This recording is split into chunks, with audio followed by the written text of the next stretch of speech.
Saya belum pernah, tapi itu harus, Mas. Tugas apapun lah, harus bisa. Oke. Karena itu udah jadi bagian dari hidup kita ya. Justru salah satu penilaian saya ke Mas Ganjar ini kan orangnya hangat ya.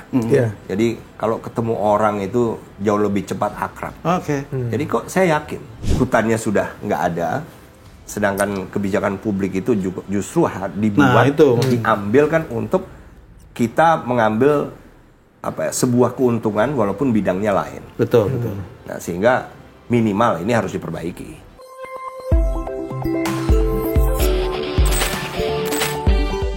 Terlepas dari apakah saya dapat tugas atau enggak di 2024, yang jelas saya harus milih. Dan saya benar-benar excited, Mas. Oh ya, pemilih pemula, Pak ya? Iya, pemilih. Baru sekali milih. Kalau agak ke keluarga nih, Pak. Oh iya. Nanti nyambungnya ke ibu juga, berarti. Nah ini kalau Pak Andika ini udah terang-terangan, saya mau milih Pak Ganjar, bahkan mau bantu, mendukung gitu ya. Dari mertua gimana Pak Hendro Priyono? Itu dukung nggak kira-kira? Mertua saya mendukung. Oh ya? Mendukung. Mendukungnya tuh, ya saya dukung atau gimana? Mendukung ya, karena mungkin apa ya?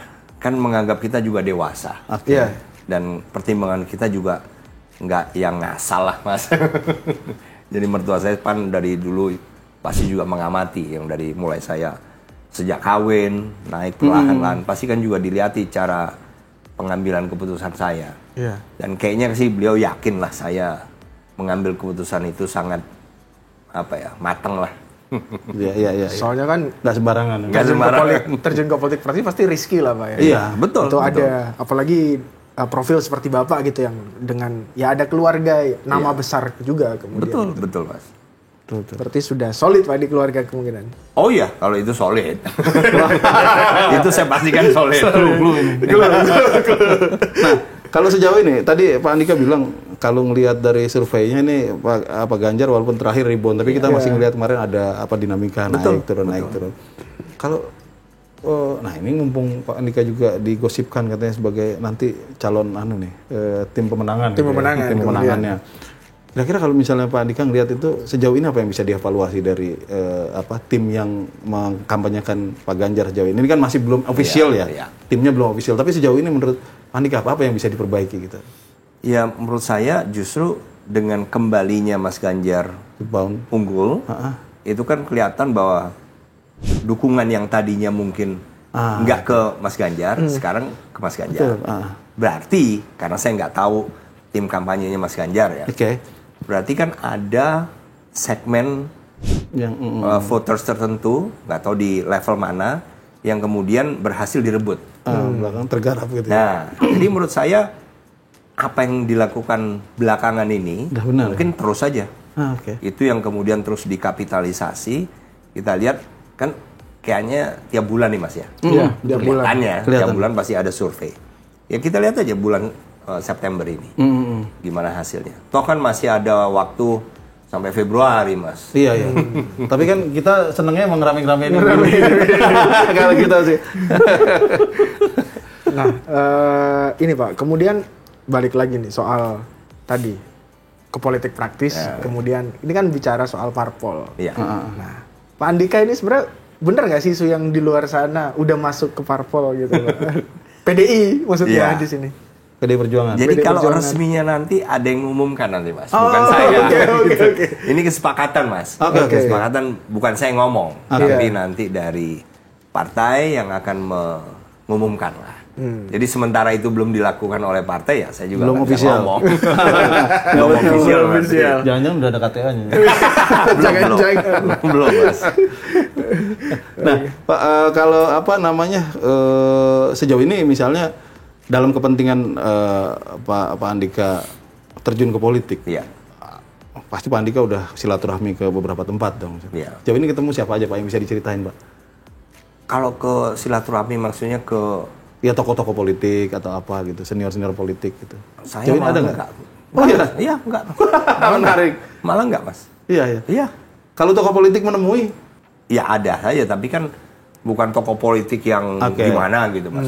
Ketua partai atau apa, bukan itu ya? Enggak, sama sekali. Tapi waktu itu katanya ditelepon sama Bu Mega, betul? Atau ada yang bisa Yang telepon itu Mas Romi, Mas, sebelah saya. Mas Romi itu putranya Ibu Rahmawati. Almarhum. Nah, itu yang ada di sebelah saya, karena pas saya ke sana ada Mas Romi dengan Mas Dade. Dua-duanya putranya Ibu Rahmawati. Nah, pada saat kita lagi persiapan mau mau nyekar gitu, telepon. Nah, jadi teleponnya ke Mas Romi, karena Mas Romi sebelah saya dan beliau bilang ke Ibu, wah ini juga ada Mas Andika segala macam. Ya kan kita juga terpaksa harus. Itulah. Jadi ke bawah-bawah gitu. Nah. Tapi kan akhirnya ngomong juga. Oh iya. Tapi nggak ngomong yang umum-umum aja. Apa kabar gitu. Sok tahu gitu. Udah kayak staf Bu Mega Anda. Pak, kalau misalnya tiba-tiba misalnya Pak Andika dikasih tugas lah, istilahnya diminta untuk menjadi ketua tim sukses Ganjar misalnya, kira-kira siap? Pasti siap lah ya. Harus siap. Harus, walaupun saya belum pernah, tapi itu harus Mas. Tugas apapun lah, harus bisa. Karena itu udah jadi bagian dari hidup kita ya. Anggap itu terjadi hari ini, misalnya Pak dapat mandat untuk ngelakuin itu, dan kemudian kira-kira apa yang pertama Bapak lakukan nih langsung? Yang jelas sekarang ini kan rival terdekat kalau dari survei. Dari survei ini kan Pak Prabowo. Nah, Mas Ganjar ini kekalahannya di mana? Nah, itulah yang kemudian harus menurut saya kita kupas dulu apa yang menyebabkan misalnya Mas Ganjar kalah di daerah mana, dari segi daerah. Kenapa? Dari segi mungkin generasi juga begitu. Yang kalah di generasi mana, apa evaluasinya, harus kita kupas. Nah, itulah kira-kira. Terakhir sih kita ngelihat kan waktu itu isunya adalah Gen Z ini banyak yang lebih tertarik sama Pak Prabowo misalnya ketimbang sama Pak, padahal yang lebih dekat usianya itu Pak Ganjar. Pak Ganjar sebenarnya. Nah, waktu itu kami ini iseng-iseng otak-atik itu kayaknya ini memang butuh waktu yang lebih panjang. Artinya apa? Pak Ganjar ini kan secara personal itu kan sebetulnya orangnya menyenangkan Pak, ketika ketemu orang. Ketika ketemu orang. Hangat. Iya, menyenangkan, hangat ketemu orang, anak kecil sama anak muda sama ibu-ibu sama siapa aja dia bisa gayeng gitu lah ya kalau orang Jawa bilang. Sementara Pak Prabowo itu justru lebih berjarak sebetulnya sama. Kalau kita lihat orang-orang itu taunya itu dari medsos. Teorinya kami waktu itu, nanti waktu akan menentukan ketika ketiga calon ini ketemu anak muda langsung ya, bukan dari medsos. Mereka akan ngelihat akhirnya. Akhirnya ngelihat Pak Ganjar ternyata paling mempesona nih. Kalau Pak Andika ngelihatnya gimana tuh? Setuju. Saya sepakat dengan Mas Maki. Justru salah satu penilaian saya ke Mas Ganjar ini kan orangnya hangat ya. Jadi kalau ketemu orang itu jauh lebih cepat akrab. Jadi kok saya yakin bahwa generasi muda kita dan orangnya Mas Ganjar ini kan suka bercanda nih. Kelihatannya ya. Bahkan sampai punya nama panggilan tuh gimana gitu. Pak Ganjar. Coba di. Coba kamu di. Gimana? Saya ketemu hanya beberapa kali, tapi observasi saya ini suka bercanda. Menurut saya sangat pas, sehingga orang tidak merasa kikuk atau kaku. Walaupun baru ketemu merasa kayaknya udah kenal lama gitu loh. Ini modal Mas, ini modal komunikasi yang bagus menurut saya. Dan Mas Maki benar, mungkin waktu, tapi juga mungkin kan ketemu secara fisik juga suatu yang susah juga, sangat susah lah. Walaupun bisa. Masa kampanye juga ya. Betul. Ujung-ujungnya cepat atau lambat ya melalui sosial media inilah yang kemudian bisa memberikan informasi lebih luas kepada yang lihat video. Jadi kiranya intinya kita berharapnya ujung-ujungnya nanti semua akan Ganjar pada waktunya gitu. Semua akan Ganjar pada waktunya. Ada aja ya. Mungkin ini Pak, ini agak teknis lagi nih Pak. Ini kan Bapak kan backgroundnya adalah kebijakan publik. Kemudian ini kita ngelihat nih belakangan ada isu-isu nih Pak. Itu kayak misalkan food estate gitu, terus kemudian ya termasuk alutsista dan lain-lain gitu yang sebenarnya frame-nya adalah kebijakan publik kan. Betul. Tapi kemudian dibungkus secara politis aja. Nah, kalau Bapak sebenarnya melihat isu-isu soal itu tuh gimana dari sudut pandang kebijakan publik? Ya kebetulan kalau alutsista ini kewenangannya Menteri Pertahanan. Betul. Jadi TNI, Mabes TNI, Angkatan Darat, Laut, Udara itu pengguna. Iya. Jadi dalam pembelian alutsista itu kami, Mabes TNI, Angkatan Darat, Laut, Udara itu hanya mengusulkan saja. Ini yang kami perlu. Jadi untuk pengadaan alutsista yang sekarang itu kan 5 tahunan, Mas. Ini 2020 sampai 2024. Betul. Minimum essential force itu, Pak. Oh ya, itu kan sejak 2010, Mas. 2010, ya. Ini masih menjadi bagian karena memang baru terpenuhi average 65%. Jadi minimum aja belum terpenuhi. Belum, Mas. Nah, saya sebagai Kepala Staf Angkatan Darat, Menteri Pertahanannya sudah Pak Prabowo, waktu itu sudah mengusulkan apa yang kami perlu untuk alutsista yang dibutuhkan Angkatan Darat tahun 2020 sampai 2024. Sudah, tapi kan akhirnya eksekusi itu oleh Menteri Pertahanan. Nah, begitu juga jadi intinya kalau yang alutsista tadi, ya selebihnya sudah di luar kemampuan dan kewenangan kami. Hasilnya apa yang dibeli itu udah di luar. Itu benar-benar Menteri Pertahanan. Domainnya Menteri Pertahanan. Nah, food estate sebetulnya kita dari dulu sudah diminta bantuan oleh Kementerian Pertanian. Sudah dilibatkan. Sudah. Biasanya kan itu ya kan. Sudah lama. TNI yang. Nah, memang pada saat saya masih menjadi Kepala Staf Angkatan Darat juga, beliau kan mendapat tugas untuk misalnya mendirikan Badan Cadangan Logistik Nasional. Jadi bagian dari food estate, dan waktu itu kita diminta masukan, kita memberikan masukan juga. Tapi waktu itu belum ada misalnya keputusan tentang di mana nih. Lokasinya. Lokasi. Masih gagasan. Betul. Jadi sifatnya sangat umum lah. Nah, sehingga kemudian ditangani dan dieksekusi oleh Kementerian Pertahanan, ya itu di luar pengetahuan dan kewenangan kami. Tapi kemudian ada beberapa isu yang muncul dari situ, Pak. Misalnya kayak kalau dari pembelian alutsista. Ya. Misalnya ada isu yang kemudian ramai belakangan dibicarakan, ada pesawat yang dianggap ini debatnya. Kita sih kan awam, kita nggak tahu. Tapi yang dibilang misalnya ini kan seharusnya pesawat yang kita tidak memerlukan itu, apalagi dalam jumlah anggaran yang besar untuk membelinya. Harusnya ada yang gratis. Harusnya, ada yang gratis. Kenapa gratis kita gitu kan? Misalnya kayak gitu. Kalau kami baca di berita. Nah, ini kan pandangan kita orang awam. Kalau Pak Andika sendiri ngeliatnya gimana? Yang tahu? Waktu saya mengusulkan, waktu saya mengusulkan sebagai Kepala Staf tadi, kebutuhan 5 tahun itu Angkatan Darat ya. Betul. Kalau pesawat yang sedang dibicarakan ini kan mungkin usulannya Angkatan Darat. Mungkin. Tapi yang saya usulkan itu jelas nggak ada barang bekas. Karena apa, kita tidak berpikir untuk membeli yang hanya karena murah. Jadi saya mengusulkan waktu itu misalnya untuk helikopter, saya mengusulkan pembelian Black Hawk. Itu dibuat oleh Lockheed Martin karena memang populasinya, perhitungan saya populasinya terbanyak di dunia. Sehingga untuk maintenance operasionalnya jauh lebih kecil. Betul. Dibandingkan heli buatan misalnya Eropa aja. Betul. Waktu itu begitu. Karena apa? Karena memang ya kayak kita lah di sini. Kendaraan yang populasinya paling banyak apa misalnya? Misalnya Avanza. Jadi kalau kita punya Avanza, kemana-mana servisnya lebih gampang. Ini contoh saja dari produk aftermarketnya banyak gitu. Jualnya juga jual lagi, begitu kita udah nggak perlu lagi juga lebih gampang.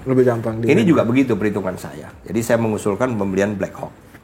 Kemudian satu lagi MV-22.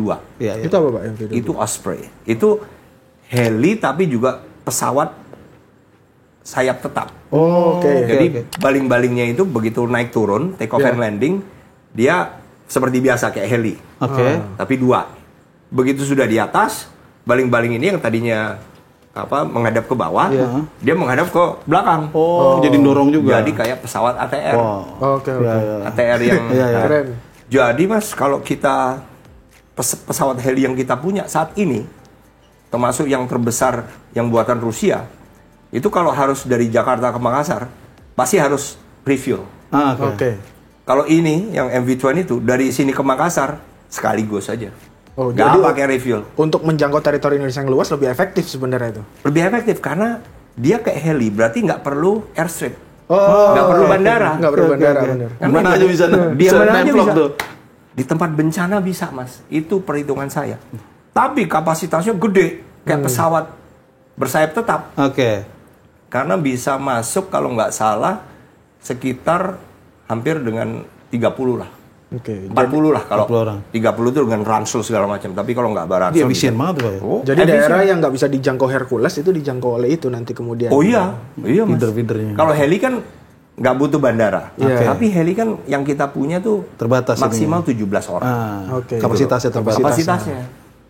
Oke. Jadi itu yang saya usulkan Mas. Belum lagi peralatan tempur matra darat. Jadi nggak ada sama sekali yang bekas. Memang kalau kita katanya sih kalau Pak Andika ini kalau ngusul barang-barang itu maunya nggak nanggung-nanggung gitu Pak. Betul, kualitas. The best lah. Saya itu ngelihat salah satu podcast itu ngomongin soal sepatu itu loh Pak. Soal sepatu Pak Andika itu katanya sampai nyari sepatu yang bagus dari luar. Betul, Terus pelajari nih harus, gimana Mas, harus. Supaya apa? Supaya kita nggak malu dong. Oke. Dan lagi kan teknologinya. Teknologi itu kan kenapa harus kita ikutin Mas? Karena pasti membuat lebih kuat, lebih ringan, lebih murah, lebih cepat, macam-macam lah. Dibandingin yang tidak menggunakan teknologi. Oke. Jadi harus kita pakai dong. Kalau gue itu pernah dapat cerita dari Kodim Mempawah dulu, liputan ke sana. Ada programnya tentara masuk desa itu Pak ya, bangun desa, tentara bangun desa. Zaman Pak Andika itu cepat dan barang-barangnya katanya begitu gitu untuk bangun di daerah perbatasan, termasuk rumah-rumah, termasuk rumah-rumah dinas katanya. Banyak yang seneng tuh. Ada peninggalannya. Ya itu ada pertanyaan lagi. Nah itu paling tadi kemudian kalau soal food estate Pak ya, yang sama juga isu yang berkembang itu adalah ya lokasi yang digunakan saat ini sebenarnya nggak cocok karena lahan gambut dan lain-lain. Kalau Pak Andika kan waktu itu katanya diajak ngobrol juga kemudian. Betul. Lokasi yang strategis sebenarnya kalau yang diusulkan waktu itu di mana sebenarnya? Sebelum waktu di take itu over kita tidak mengusulkan daerah. Dan memang belum ada keputusan tentang daerah. Masih general omongannya. Masih general sekali. Dan waktu itu kan salah satu lokasinya justru di Merauke itu Mas. Merauke yang ke arah baratnya. Karena itu luas dan datar. Tapi yang jelas Mas, kalau memang di tempat yang baru ini, itu kan baru uji coba Mas, kalau saya dengar ya, 629 hektar saja. Walaupun rencananya ada 33.000 hektar. Itu ada di Gunung Mas, Kabupaten Mas ya, ada di Kabupaten Pulang Pisau, Kabupaten Kapuas. Itu semuanya di Kalimantan Tengah. Uji coba ini 629. Kalau tadinya hutan, kan berarti bisa tumbuh dong. Iya, betul.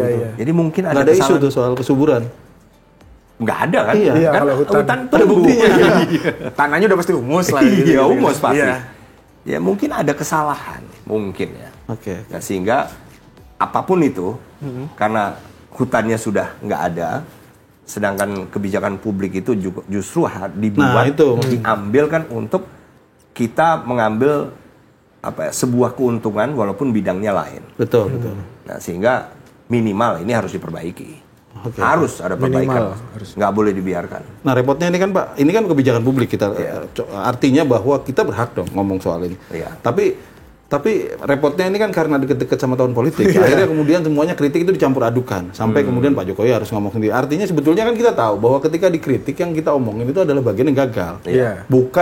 Bukan konsep food estate, program food estate sebagai sebuah gagasan umum, tapi bagus. Iya, tapi sebagai yang dipraktikannya, diaplikasikan di satu daerah tertentu dan itu gagal. Itu yang harusnya kita. Nah, kalau Pak Andika artinya ngelihat bahwa sebetulnya itu bisa dimitigasi sampai harus Mas. Jangan sampai enggak.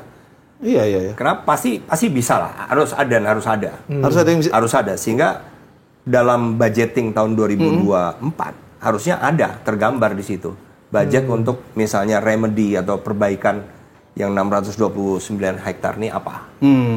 Sebab kalau nggak ada, kita akan mendapatkan itu sebagai total loss. Iya, lose situation. Nggak bisa dibiarin botak begitu aja. Ya, nggak bisa. Mana singkong lagi? Singkong kan yang di mana-mana hidup, Pak. Ya itu.